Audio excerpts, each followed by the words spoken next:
अगर कोई आपसे कहे कि हमारे देश में आज़ादी के इतने वर्षों बाद भी हमारे राष्ट्रीय चिन्ह अशोक स्तंभ का खुलेआम अपमान हुआ है, तो शायद आपको विश्वास नहीं होगा, पर ऐसा हुआ है। दरअसल जम्मू कश्मीर स्थित हजरत बल दरगाह, जो इस्लाम धर्म के मानने वाले लोगों का एक प्रमुख तीर्थ स्थल भी है, उसके पुनर्निर्माण यानी रिनोवेशन का कार्य चल रहा था। और इस कार्य की समाप्ति के बाद इसके उद्घाटन के लिए वहां पर एक शिलापट लगाया गया था, जिसके एक कोने में राष्ट्रीय चिन्ह अशोक स्तंभ का एक प्रतीक अंकित किया गया था। बस इसी के बाद कुछ कट्टरपंथी उपद्रवी लोगों ने उसको ईंट और पत्थरों से तोड़ने का काम किया और उसको काफी हद तक नुकसान पहुंचा दिया।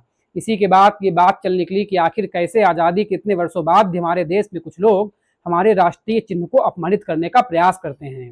हालांकि जम्मू कश्मीर के मुख्यमंत्री उमर अब्दुल्ला और वहां की प्रमुख विपक्षी पार्टी पीडीपी की नेता महबूबा मुफ्ती खुलेआम उपद्रवियों के समर्थन में खड़ी दिखी। वो ये बताने लगी कि हमारे धर्म में बुत परस्ती की कोई जगह नहीं है। पर सवाल तो ये उठता है कि आखिर दरगाह के बाहर लगा ये शिलापट कैसे उनको नुकसान पहुंचा रहा था, और ये खुलेआम हमारे राष्ट्रीय चिन्हों का अपमान है, जिसके ऊपर ये बड़े नेता, दोनों नेता शांत हैं, मौन साधे हुए हैं, बल्कि उपद्रवियों का एक तरह से कहा जाए समर्थन कर रहे हैं। वहीं पर जम्मू कश्मीर वक्फ बोर्ड, जिसने इस पूरे पुनर्निर्माण का कार्य किया था, वो ये बता रहा है कि इन उपद्रवियों के ऊपर कार्रवाई होनी चाहिए, क्योंकि ये कहीं तक जायज नहीं है कि आप इस तरीके से हमारे राष्ट्रीय चिन्ह अशोक स्तंभ का खुलेआम अपमान करें।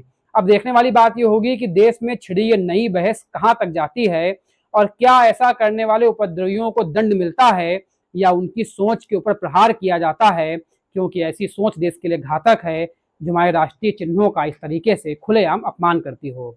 बाकी इस मुद्दे पर क्या है आपके विचार, हमें कमेंट करके बताइए। लाइक करिए, शेयर करिए और सब्सक्राइब करिए सत्यपथ को। धन्यवाद।